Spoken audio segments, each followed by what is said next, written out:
O que alguém leva em consideração para chamar outra pessoa para dar parte do seu negócio? Nesse vídeo eu vou te contar o que eu acredito que fez total diferença para que eu fosse convidada 2 vezes para virar sócia de startup. E não tem nada a ver com as minhas habilidades técnicas ou com os títulos que eu acumulei no meu currículo. Mas antes, já aproveita e se inscreve aqui no canal, pois temos vídeos toda semana falando sobre empreendedorismo, negócios, marketing, mentalidade, erros, aprendizados, enfim. E se você gosta desses assuntos, já ativa também as notificações para não perder nada do que tem por vir.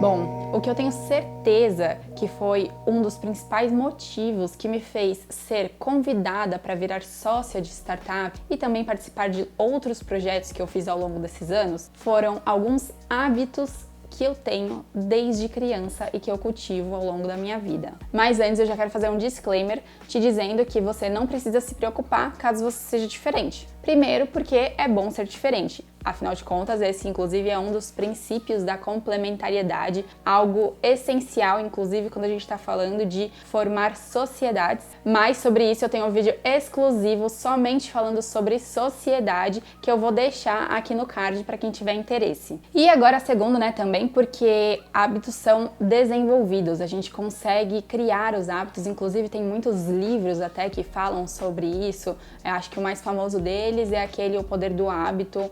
E o que se fala sobre isso é que a gente precisa executar um hábito por 21 dias até que ele se torne natural na nossa rotina, na nossa vida, enfim. Então, se você não tiver alguns hábitos que eu trazer aqui pro vídeo, você pode ficar tranquilo que muito provavelmente você consegue desenvolver eles, caso você considere que eles possam ser importantes para você também. Mas enfim, vamos começar. Eu quero te contar que eu acredito muito que um dos primeiros hábitos que me fizeram ficar em destaque e ser considerada para virar sócia dos meus parceiros foi o hábito da disponibilidade. Como assim, Bom, eu sempre fui uma pessoa que me colocava disponível para outras pessoas. Eu sempre gostei de encerrar algum tipo de conversa ou algum tipo de encontro, relacionamento, enfim, dizendo que estou aqui para o que você precisar. Se você precisar de mim, pode contar comigo, é só me ligar, é só entrar em contato, o que você precisar, eu posso te ajudar. E eu acredito que isso faz sim diferença e fez diferença até hoje, porque não era simplesmente da boca para fora. Eu fazia de um jeito com que a pessoa soubesse que eu podia ser útil para ela e que ela podia de fato recorrer a mim se ela precisasse de alguma coisa. E dessa forma as pessoas acabavam vindo a mim e solicitando ajuda, solicitando conselho e inclusive me convidando para participar de projetos após, claro, eu atender aquilo que elas precisavam de mim naquele momento. Então, eu considero que esse foi um dos primeiros hábitos que fez diferença nesses momentos da minha vida. Mas aqui eu já quero puxar um gancho, dizendo que hoje eu sei dosar muito bem essa questão da disponibilidade, mas isso pode sim se tornar até um problema. Por quê? Porque lá atrás eu confesso que eu não sabia, eu tinha dificuldade em dizer não. Ser muito disponível também pode te atrapalhar, até porque a gente precisa ter foco e quando a gente é muito disponível e quando a gente não sabe dizer não, isso atrapalha o nosso foco e a gente eventualmente vai se envolver em coisas que a gente não precisava e que vai atrapalhar muito aquilo que a gente precisava fazer naquele momento. Então hoje eu sei dosar muito bem isso, tentando direcionar os meus relacionamentos e a minha disponibilidade para aquilo que eu acredito que vai ser bom para minha vida também. Mas no passado isso foi sim um pequeno problema que foi ajustado ao longo dos anos e que eu recomendo que se você tem esse hábito de sempre estar disponível para as pessoas também, que você reflita os momentos em que isso vale a pena ou não, para você tomar cuidado, porque quem está muito disponível sempre também às vezes não faz o que precisa para si mesmo, E não adianta a gente querer ajudar o outro sem a gente ajudar a nós mesmos primeiro. Mas de forma geral, eu não me arrependo de ter sido sempre muito disponível, porque era de forma genuína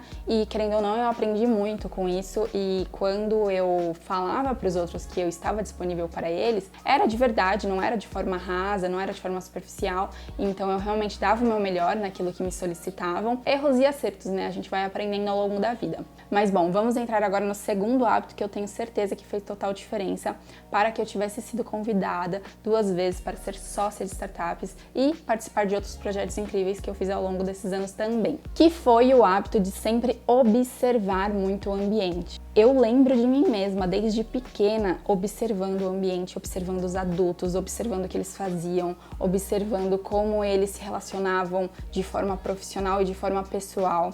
Eu lembro muito bem de eu pequena observando aqueles adultos que eu admirava, que eu já achava que tinha tido sucesso profissional ou que eu identificava que não eram muito felizes com aquilo que eles faziam na carreira deles. E aí desde pequena eu já comecei a criar o senso de dessa área talvez eu goste, dessa área talvez eu não goste. Vou até dar um exemplo que de dentro de casa. Meu pai, ele era advogado e por uma certa parte da vida dele eu vi ele enfiado em leitura, enfiado em trabalho, em processos de milhares de páginas, e a impressão que eu tinha é que aquilo consumia ele e que ele não estava feliz com aquilo, e eu olhava e falava assim, advogada eu não quero ser. E aí assim, não jamais desmerecendo essa profissão, porque foi uma profissão que levou ele a patamares que ele nem imaginava que ele chegaria, e hoje, enfim, ele aproveita dessa profissão e ainda tem outra profissão, então com certeza foi algo que fez muita diferença para ele. Eu conheço advogados que são extremamente felizes na carreira e bem-sucedidos, então jamais quero desmerecer essa profissão, mas foi algo que eu observava desde pequena e que eu falava, acho que eu não me daria bem com isso. Então eu trouxe esse hábito ao longo da minha vida, eu desenvolvi isso ao longo da minha vida, e dessa forma, quando a gente tem a capacidade de observar aquilo que está acontecendo de fato ao nosso redor, e aí a gente pode ir até a fundo na questão de observar inclusive os detalhes. A gente consegue começar a ler aqueles ambientes que podem nos favorecer, a gente consegue começar a ler inclusive as pessoas, linguagem corporal, por exemplo, a gente consegue começar a entender um pouco mais como elas funcionam e como a gente consegue começar a se colocar mais no lugar das outras pessoas para entender como a gente lidaria com determinadas situações, enfim. Isso eu tenho certeza que foi um dos grandes diferenciais, porque dessa forma eu conseguia identificar os ambientes, as situações ou sei lá, as oportunidades que eu queria trazer para minha vida. Eu observava um ambiente e eu pensava, eu quero estar lá. Ou eu observava alguém que tinha alcançado coisas que eu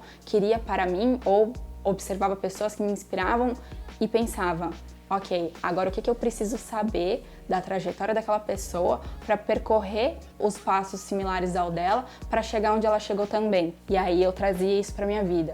E dessa forma eu conseguia identificar onde estavam determinadas oportunidades, como por exemplo quando eu fiquei sabendo do projeto da Confraria do Agro e eu me envolvi de fato para entrar naquele ambiente, porque eu olhei para aquilo e falei, caramba, queria que essa ideia tivesse sido minha. Já que ela não foi, eu quero fazer parte dela também. E aí aqui eu já faço o gancho para o terceiro hábito que eu tenho certeza que fez total diferença e que é um hábito que muito se fala dele, mas que não é fácil de fazer. É um hábito que, se você raciocinar muito e querer ficar tirando muita vantagem dele, você não vai fazer ou vai fazer ele da forma errada, que é usar o senso de dono para que você possa executar as suas tarefas da melhor forma possível, com excelência, se colocando de fato no lugar de dono para entregar o seu melhor em determinado projeto ou em determinada situação que você foi requisitado,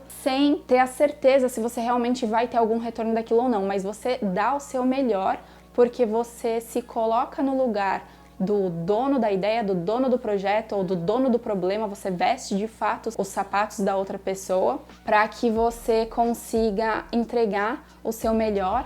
E aí, de repente, aquilo vai te dar algum resultado com relação a isso, porque as pessoas tendem a valorizar quem se coloca nessa posição. E aí, quando você vê, você pode estar fazendo parte de fato daquilo, né? Mas, como eu falei, isso pode ser um pouco mais complexo de ser executado, porque se você ficar raciocinando muito do tipo, poxa, mas eu vou agir como dono para um negócio que nem é meu, eu vou dar o meu melhor, o negócio nem é meu. Se você ficar raciocinando muito com relação a isso, se você ficar querendo muito tirar vantagem dessa situação, muito provavelmente você não vai chegar a lugar nenhum. Esse é o terceiro grande hábito que eu tenho certeza que fez diferença na minha vida, mas que eu sempre fiz de forma muito genuína. e que foi exatamente o que aconteceu comigo na confraria também. Tô dando o exemplo da confraria porque é algo mais recente e latente na minha vida, mas foi algo que eu observei o ambiente, que eu sabia que eu queria fazer, foi algo que eu me deixei sempre disponível pro Gustavo, que foi o fundador, falando para ele que ele podia contar comigo para o que ele precisasse. E quando ele veio me requisitar, eu agi como se eu fosse dona do negócio. Eu me coloquei no lugar dele e pensei o que eu faria se eu fosse ele. E eu dei os insumos para ele, eu dei a minha opinião para ele como se eu realmente fosse dona, até que chegou um momento que ele me chamou para fazer parte do projeto e hoje sou sócia da Confraria do Agro. Enfim, eu vou ficando por aqui, mas eu quero te contar uma coisa pra você também não achar que eu fico a vida inteira raciocinando e arquitetando cada ação que eu vou fazer, né? Não. Eu tenho 31 anos e foi fazendo uma reflexão recente que eu consegui compilar e agrupar certas ações da minha vida nesses 3 hábitos, que são os hábitos da disponibilidade, o hábito de observar o ambiente e o hábito de me colocar sempre com senso de dono. E que eu resumi dessa forma, mas que eu tenho certeza que se eu refletir mais ainda, eu vou pensar em outras coisas. Então eu quero te tirar o peso das costas de que você tem que sempre ficar refletindo sobre o que você tá fazendo, enfim. Não, eu tenho 31 anos, eu acabei de refletir sobre isso, eu trouxe aqui elementos da minha vida inteira, então a minha mensagem final aqui pra você é: reflita assim de vez em quando, porque a gente pode ter sacadas incríveis e aí a gente pode começar, inclusive, a potencializar essas sacadas que a gente teve para as ações que a gente vai ter daqui em diante na nossa vida. É isso, eu vou ficando por aqui. Eu espero que vocês tenham gostado desse conteúdo. Me contem aqui nos comentários, curtam e compartilhem se vocês gostaram e não esqueçam de se inscrever no canal. Um beijão e até a próxima!